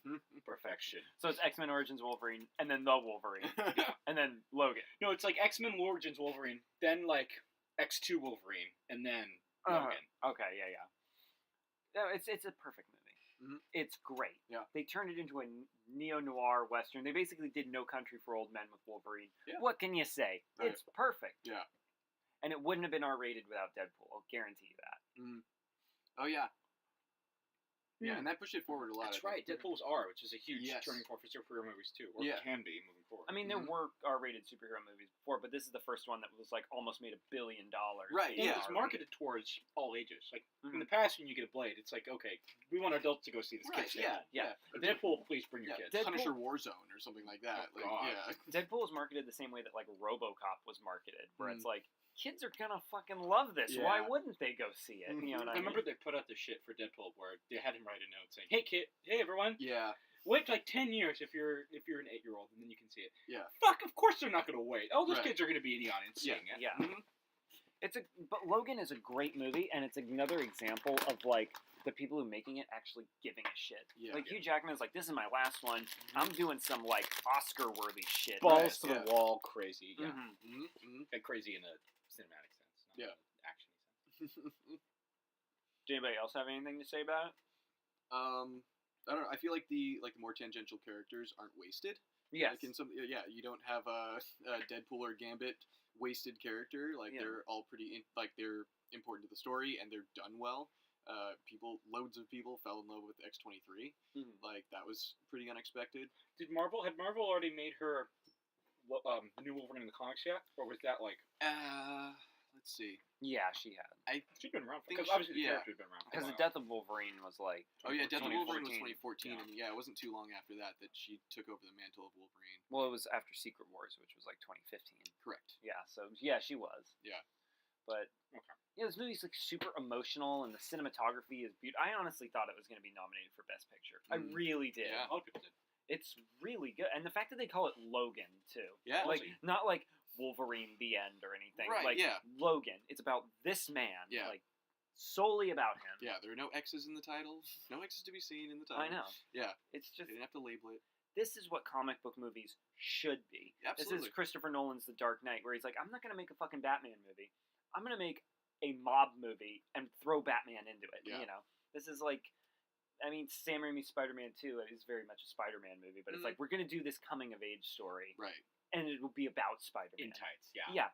Logan we're going to do the story about family, and we're going to have X-Men elements in it. Yeah. Which is perfect. Yes, absolutely. That's all you need. Yeah. It's the thing that you can use to tweak certain scenes or to use a metaphor instead of having a lengthy, sort of expositional, scene or whatever, or just lengthy dialogue that's too sappy or whatever. It's the thing that sets it apart from actually being No Country for Old Men. Right. Yeah. But it's the superhero elements. It's the best of both worlds. You get a good superhero movie out of it. You get a good like neo-noir western out of it. Right. It's just fantastic. And it's like it really hits you hard too.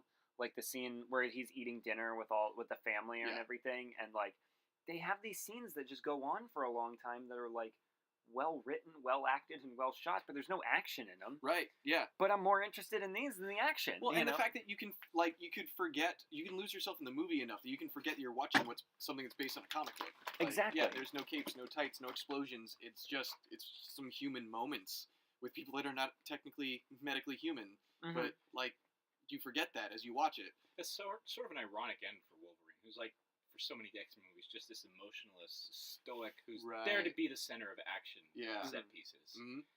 Now you're getting something a little more visceral and cerebral. Sure, so What a note to go out on. Yeah. Actually, really it was always, just beneath the surface, does it hurt when they come out? Does it hurt? Every time. We all knew he was brooding inside. Yeah. Now it's outside. But yeah, no, I loved that this movie, like, I'm watching it, and I get to the end, I'm like, I feel like I kind of watched, like, the superhero version of Little Miss Sunshine. Like, there's this... That's an apt analogy. Like, this unexpected family unit that kind of comes together, and they're traveling cross-country, and, like, they have all these various adventures, and... Only Wolverine's last words were, fuck a lot of women. Yes. Fuck a lot of women, Laura. Don't get married, and if you do get married, don't have kids. And don't fuck just one woman. Fuck a lot of women. Fuck a lot of women, Laura. Laura or Lauren? Laura, thank you. No. Perfect. Yeah. Perfect movie. Yeah, that's phenomenal. That's why when they're saying that Matt Reeves is like, well, I'm going to do a noir detective movie with the Batman. I'm like, well, you better make a fucking noir detective movie and put Batman in it. God, we could do a whole podcast on what Matt Reeves should or should not do for a Batman movie. Yeah. But definitely take inspiration from Logan. Mm-hmm. Yes. Do something more like character-centered and not afraid to cast the superhero stuff aside. Yeah. They're talking about the new Hellboy movie where they're like, well, it's going to be a horror movie. Mm-hmm. Yes. Do that. Your two favorite things, right? Superhero comics and horror. Are combined. Yeah. I mean, it's built into Hellboy. It should be that way. Exactly. Right, yeah. Or even like, okay, I have my reservations about Todd McFarlane's Spawn reboot. But what he says is he's like, I want to do The Departed and just have Spawn in the background. Give me that. Perfect. Yeah, that sounds fucking awesome. Yeah, see, and that tells me that they're starting to figure out, like, let's just make really good movies and then, like, add superhero shit to it that makes it, like, I don't know. You're right. Exactly. It doesn't have to be anchored down, like, tied down to it. Like, let it set your movie free. Start with the story, not with the CGI action shit that Avi Arad wants you to put in Spider-Man. Right, yeah, exactly. You're making superhero movies. You're not making goddamn Michael Bay Transformers. Exactly. There's a podcast topic. Oh, I can't wait. Michael Bay. Just his whole catalog. I can't wait. Or I'd rather fucking talk about Michael Vick. No, I wouldn't. They can burn. They can both burn in hell. Right. Especially Vic. In each other's arms. Are we good with Logan? Or do we have more to say? No. Yeah, I think I'm tapped out. I mean... It's sort of like... would have been the perfect ending for the X-Men franchise at Fox. Now, as we look into this brave new era of Disney, because obviously within the next 5 years we're going to be seeing Fox X-Men within the Marvel CU. Yeah. But we have one more. Deadpool 2. Has anybody seen it? I haven't, no. Oh, I'm the only one that's seen it. Yeah. I heard it was more of the same. It's more of the same. It's totally fine. Yeah. But not in the way that, like, X-Men The Last Stand is totally fine, where I'm like, I'm giving you this. Like, I'm being nicer than I am. It's totally fine. Cool, yeah. Like, that's all I care. Like, it's like Ant-Man and the Wasp level of just, like, I will never remember this. I could have gone my whole life without seeing it, but I don't regret seeing it either. Okay. That's it. Just like Jeff Winger with Paul Rudd on Community. Right, yeah, exactly. Which we riffed on before the podcast, so we're not going to repeat that. Yeah, we don't have to hash that out again. Yeah. It's totally fine. Yeah. It feels like, because it sets up like X-Force and it brings in Cable and all. It feels like it's all for naught. Oh, really? Because fucking Disney is getting the X-Men, so I'm like, we're never gonna see this shit anyway. So it's like, I really don't care. It's nice to see Ryan Reynolds back as Deadpool. Yeah. And the movie visually looks better than the original, but that's about it. Is it funny? Partially. Yeah. It gets a little obnoxious after a while. Is it funnier than Ragnarok? Yeah, I think. I think my my eventual colonoscopy is going to be funnier than like you Thor can Ragnarok. riff on that in ways that are funnier than what Yeah. Sorry, Taika. I love your other things. I love your weird indie movies, but goddamn, Thor Ragnarok is brutal to sit through. Indie directors should not do blockbusters. Taika Waititi, Ryan Johnson, just keep making your passion projects. projects. Because they're great. Yeah, maybe just don't pull fish out of water, movie studios. And pretend to paste wings onto them. That's well, everything. Yeah, if Deadpool 2 is fine, then that I think is an accomplishment, because a lot of times you can have a sequel that's just as good as the first one, but because it's the sequel, it doesn't feel as good as the first one. Like, all the shine, the gloss, the novelty of it is faded because it's the second one. Like you have to top it. I feel for it to feel as good. That's how Incredibles felt to me. Incredibles, like the second one, serviceably as good as the first one, but the first one exists, and so it'll always be the second story. Like the only thing that makes it, you can make an argument that it improves upon is making Elastigirl the center of it. Okay, giving it a feminist sort of spin, making it about mom going out and getting a job. Yeah, that's good. But other than that, it just feels like Incredibles 1. Yeah, but that's a story for another podcast. Right? Yeah, sure. The Pixar podcast. So. I mean, the only ones coming up we have are Dark Phoenix and New Mutants. Right. I mean, Dark Phoenix coming up for sure. I feel like New Mutants could conceivably be canceled. Not be canceled, but Disney could come in and say, "No, we're going to make you do really extensive reshoots, like even more extensive than the ones you'd already done. You're going to do X, Y, and Z." Right. But the sad thing is that clearly it's not going to take off. Like these two are going to come out, and then X-Men is going to be rebooted in the MCU, and you're never going to get a scene with Maisie Williams and Sophie Turner together, which would have been dynamite. Yes, would have been great. We know it's dynamite. We have empirical proof. Yeah, that's we've seen it. Dynamite. Box office gold. Actually, their scenes together in season 7 of Game of Thrones were really not. That's true. Yeah. Memorable. They're apparently close friends in real life. So. Right. Oh yeah. Would they hang. Would have been great. I'm looking. I don't give a shit about Dark Phoenix. The trailer didn't do anything for me. New Mutants, I want to see. Yeah. Because Josh Boone seems like he cares. I do want to see Sophie Turner in a bodysuit. That's fine. Yeah. That's fine. But I agree with you that of the two, New Mutants is going to be has the chance to be the better movie. Yeah. Oh, absolutely. If they end up just making a weird little indie horror movie with the New Mutants, that's fine. And then they just reboot it. Yeah. That's all I need. Right. I don't need a mega franchise based around the New Mutants either. Yeah, just do one. That's fine. If they just do one, if they do one of those, if they do one X Factor, if they do one X Force, one Generation X, that's fine. They don't need to one spin off into man. Whole other. Sure, can you really have one multiple? Yeah, it's a contradiction of terms. But it's a great franchise. It is. It's a great franchise, and I'm sad that it's ending. It's a wonderful franchise. Yeah. I mean, is that everything that we have to say? Should we offer Disney advice on when they inevitably make their own? Keep it small. Don't put Wolverine in the first one. You know what? Make the people earn it. Yeah. I feel like if they do Wolverine in the first one, it'll be like a post-credits tease. Give Wolverine give them 5 years to cool off. They're done with Netflix. Because they're shutting all that shit down. But give Wolverine a show on the Disney streaming service. And then have him come into the X-Men later. That's great cross-promotion, too. That's a great idea, but Disney clearly is not willing to put, A-list characters in their streaming. Unless the Loki thing happens. Unless they do make a Loki streaming. They're doing Loki and Scarlet Witch for the Disney streaming service. Right, but those are still movies, though, right? No, they're shows. They're TV shows. Okay. Have those been confirmed, or are those still just those are confirmed as far as I know. Well, I don't think I keep seeing stuff that is calling Black Widow a movie though, so I'm not. Black Widow is a movie. Okay, that one's been we're doing this. But that's not on the Disney streaming service. That's an actual movie that's happening. Yeah. And then Scarlet Witch and Loki are TV shows on the Disney streaming service. I just realized Scarlet Johansson. That's confusing. Yeah, a little bit. That's annoying. But if they have more control with their own streaming service, they might be more willing to let Wolverine go on there and Yeah, I have to agree with Ben though. I feel like that's less likely to happen because there's look at the shows that they have right now. Those shows they've got. I mean, Daredevil. Still, I mean, is he A-list? B plus. Yeah, exactly. He's B plus list, and then everybody, all the other Netflix shows that they did were solid Bs, maybe C list characters.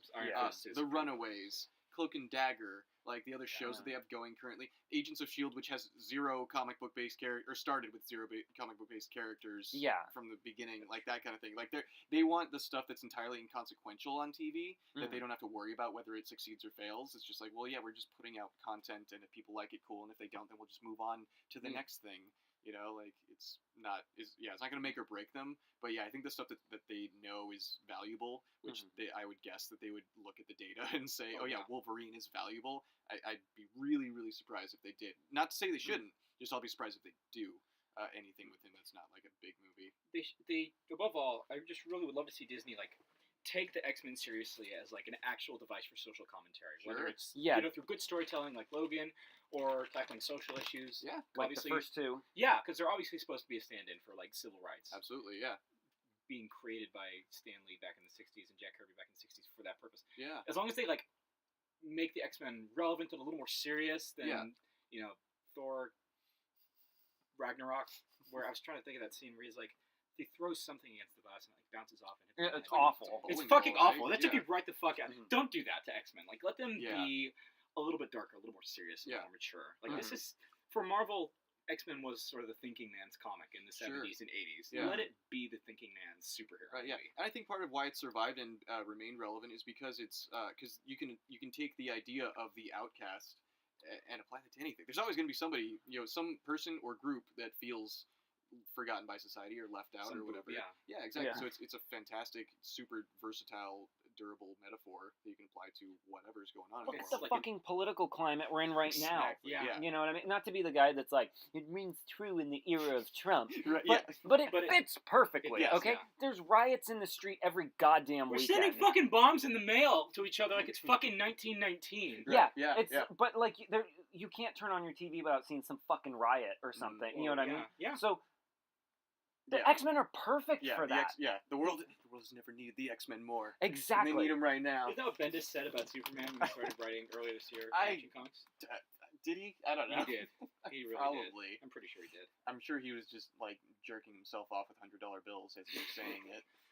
But you get my point, though. I do. Yeah, make the X-Men matter. They will. They matter today a lot. Right. Yeah, they could matter. Yeah, allow them to continue to matter. Yeah. Don't just make it like. Don't make like Spider-Man: Homecoming where you just tone it down and make a teenage schlock. Yeah. It's that won't be necessary. Yeah, they can make really good movies. They can make some serious movies. They can, but then there's a fuckload of X-Men. Like there's no shortage of X-Men characters. So if you want to do something that's goofy and makes fun of itself, or is like really just obviously like CW level teen angst bullshit, like you can do that. But yeah, they also like carve out a portion of your X-Men stable to be like really some quality shit. Well, yeah, the core members. Yeah. Cyclops, Jean Grey, Beast, Angel, Iceman. Mm-hmm. That's what we should see in the first one. Yeah. Just those 5. Yeah. And obviously Professor X. Yeah. That's the core. Idris Elba for Professor X. Oh, fuck yeah. People have been saying that for a couple years now. Oh, like, you know what? Fine, do it. You had me at Idris. Yeah, exactly. Yeah. As long as your next word is Elba, then yeah, I'm in. I mean, there's not many more words you could put after Idris in this day and age. But also, he's sort of burned his MCU bridge because the whole Heimdall thing. That's right, yeah. Well, that sucks. But not going to be him. But yeah, expand out. Yeah. In the sequels, like bring Wolverine into part 2. Sure, yeah. Yeah. That's sort of brilliant that Disney's getting them now because you think just from the run out of steam, you can't add that many more Avengers. Yeah. X-Men, Fantastic Four, Silver Surfer. You know what I mean? Like, could we get Doom and Namor? Galactus, Dr. Doom. Yeah, bring in Namor. Could we do a fucking like if during Phase 5 or Phase 6 some shit like a Latveria Atlanteus war? Oh fuck yeah! Right? That's like a comic book fan's wet dream. That'd be fucking amazing. Wet dream, Atlantis. Oh god, I'm so sorry, but yeah, sorry folks. Well, hell, I just Jermaine. We do have to bring this up because it is X-Men, and your shirt reminded me. Oh yeah. Don't fucking touch Legion. Yeah. Don't touch Legion. That is one of the best comic book adaptations of all time. Absolutely. What about Gifted? Obviously not Legion level. I don't give a shit about Gifted. I watched the first episode. I don't think I watched past the first one myself. So it's fine. Fine is the way. Like not as bad as some of the worst X-Men projects, but not really. Yeah. But Legion, one of the best. At least give us. I mean, it's been renewed for a 3rd season. Yeah. Let us. Because FX is just like this powerhouse of television. Yeah. Just leave Legion on there. Right. Most people don't even fucking know it's a comic book show anyway. Yeah, right. You know what I mean? Like, most people, And also, a lot of people that love comics aren't necessarily even watching it. It's just some of the best quality television that's coming out. Period. Regardless of genre or whatever. It's FX, or source so it's not surprising at all, right? Right. Exactly. Yeah. FX, AMC, you'd expect that from them. Mm-hmm. But I guess that's the X-Men franchise. Let's see if Dark Phoenix crashes and burns it into the ground. A lot of people seem to think it will. But then she'll just rise again, right? Like a metaphor for rising again. Like a metaphor for the X-Men franchise itself. I do have to bring up since we're recording at like 1:30 in the morning right now, it's officially my 1-year anniversary of working at the comic book store. Hey, congratulations! I just realized that. I'm looking you at get nothing for it. I know. Happy anniversary, sweetie. You could hear the sound of the Jason tapping his leather belt again, doubled over in his hand against his palm. Happy birthday, sweetheart. Ready for your spankings. Ready for your prostate exam, You ready for that colonoscopy? Yeah, you mentioned that colonoscopy earlier. The sad thing is I have to complain to HR, but HR is Jason. Yeah. Speaking.